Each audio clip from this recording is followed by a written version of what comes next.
9 TV news కు స్వాగతం. నంద్యాల జిల్లా కేంద్రంలో ఉన్న కలెక్టర్ కార్యాలయం ఎదుట ఇవాళ ఏపీ ఎంఆర్పీఎస్ రాష్ట్ర అధ్యక్షుడు దండు వీరయ్య మాదిగ ఆధ్వర్యంలో ఎంఆర్పీఎస్ నాయకులు కార్యకర్తలు కలిసి తమ సమస్యలను పరిష్కరించాలని కోరుతూ వారు పెద్ద ఎత్తున నిరసన చేపట్టారు. నూతన పెన్షన్ల కొరకు కొత్తగా ఆన్లైన్ నమోదు ప్రక్రియను ప్రభుత్వం వెంటనే ప్రారంభించాలి. షెడ్యూల్ కులాలకు పరిశ్రమలను నిర్మించుకోవడానికి సబ్సిడీ రుణాలు ప్రభుత్వం వెంటనే కేటాయించాలి. మాదిగలకు 20 లక్షల బీమా పథకాన్ని కేంద్ర రాష్ట్ర ప్రభుత్వాన్ని మంజూరు చేయాలని ఎంఆర్పీఎస్ నాయకులు ప్రభుత్వాన్ని డిమాండ్ చేశారు. అనంతరం డిమాండ్లతో కూడిన వినతి పత్రాన్ని ఎంఆర్పీఎస్ నాయకులు జిల్లా కలెక్టర్ రాజకుమారికి అందజేశారు. ఈ కార్యక్రమంలో కొలిమిగుండ్ల ఎంఆర్పీఎస్ మండల అధ్యక్షుడు కృష్ణయ్య, కోటేష్, పూలరాజు, సుబ్బమ్మ, రాధమ్మ, బాల ఓబ్లేష్, బాల కంబయ్య, రామాంజనేయులు, శంకర్, చిన్న వీరయ్య, వెంకటన్న, రామంజీ, పెద్దయ్య ఇంకా తదితర ఎంఆర్పీఎస్ నాయకులు పాల్గొన్నారు.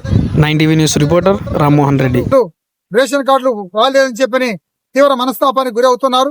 కాబట్టి ప్రభుత్వం మరి కొత్త పింఛన్లకు ఆన్లైన్ విడుదల చేయాలి. ఎందుకంటే చాలా మంది ఫేస్బుక్ లో పెడుతున్నారు, అదిగో వచ్చింది ఇదిగో వచ్చిందని.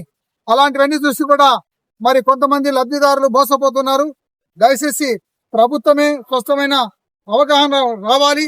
దాని మీద ఒక శ్వేతపత్రం విడుదల చేసి ప్రభుత్వమే ప్రకటన చేయాలని చెప్పి డిమాండ్ చేస్తున్నాం. కొత్త పింఛన్లు దరఖాస్తులు చేసుకోవడానికి ప్రభుత్వం వెంటనే ఆన్లైన్ విడుదల చేయాలని చెప్పని ఆ ప్రభుత్వ ప్రకటన రావాలని చెప్పని మేము కోరుతున్నాం. అదేవిధంగా సంక్షేమం మొత్తం నిర్వీర్యమైంది. ఎస్సీ కార్పొరేషన్లు అన్ని కూడా 3 రకాలుగా చేశారు. అది మాల కార్పొరేషన్, మాది కార్పొరేషన్, రెల్లి కార్పొరేషన్. ఈ కార్పొరేషన్లకు ₹1 కూడా రుణం అనేది ఇంతవరకు ఇవ్వలేదు. కాబట్టి గత 7 సంవత్సరాలుగా ఈ యొక్క కులాల యొక్క అభివృద్ధి మొత్తం నిర్వీర్యమైంది.